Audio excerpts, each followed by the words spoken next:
ጥቅምት 22 ቀን በዓለ ዕረፍቱ የሚከበረው የወንጌላዊው የቅዱስ ሉቃስ አጭር ታሪክ። ወንጌላዊው ቅዱስ ሉቃስ ሀገሩ አንጾኪያ ሲሆን ቁጥሩም ከ72ቱ አርድእት ነው። ከአቴናና ከእስክንድሪያ ሊቃውንት የሕክምና ሙያን አጥንቷል። ከሕክምና ሙያው በተጨማሪ የስዕል ሙያም ነበረው። በዚህ ምክንያት በወንጌልና በሐዋርያት ሥራ መጽሐፉ ላይ ከሌሎቹ በተለየ ሁኔታ ስዕላዊ አገላለጽን ሲጠቀም ተስተውሏል። በእጁ የሳላቸው ቅዱሳት ስዕላትም በተለያዩ ሀገራት ይገኛሉ። ቅዱስ ሉቃስ የሳላቸው የእመቤታችን ስዕላት በእኛም ሀገር እንደ ደብረ ዠመዶ፣ ዋሸራና ተድባበ ማርያም፣ ደብረ ወርቅ ማርያም ባሉ ታላላቅ ቅዱሳት ገዳማት ውስጥ ይገኛሉ። ቅዱስ ሉቃስ የከበሩ ቅዱሳን ሐዋርያትን ጴጥሮስንና ጳውሎስን ያገለግላቸው ነበር። ለተኦፊላም ወንጌልና የሐዋርያትን ዜና የጻፈው እርሱ ነው። ቅዱሳን ሐዋርያት ጴጥሮስና ጳውሎስ በሰማዕትነት ካረፉ በኋላ በሮሜ ወንጌልን በሰፊው ሰብኳል። መልእክቶችንም ይጽፍላቸው ነበር። ጣዖት አምላኪዎችም ከክፉዎቹ አይሁድ ጋር ተማክረው በሐሰት ከሰውት በንጉሥ ኔሮን ፊት አቆሙትና ብዙ ሰዎችን በሥራዩ ወደ ክርስትና እምነት አስገብቷልና በሞት ይቀጣ ብለው ጮኹ።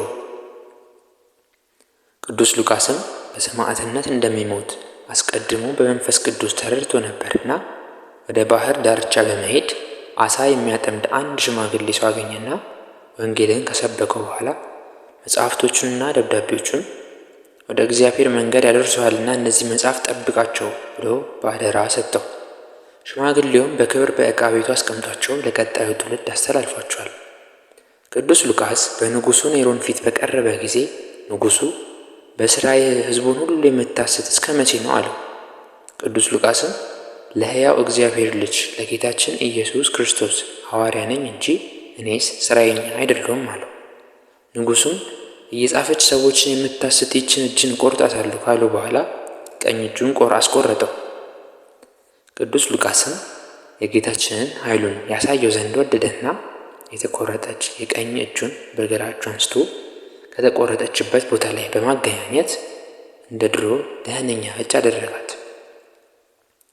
በዙሪያውም የነበሩ ሰዎች ሁሉ የንጉሡም የሰራዊት አለቃ ከነሚስቱ በአጠቃላይ ቁጥራቸው 477 ሰዎች ሁሉም በጌታችን አመኑ። ንጉሡም እጅግ ተናዶ ከቅዱስ ሉቃስ ጋር ራሶቻቸውን ይቆርጧቸው ዘንድ አዘዘ።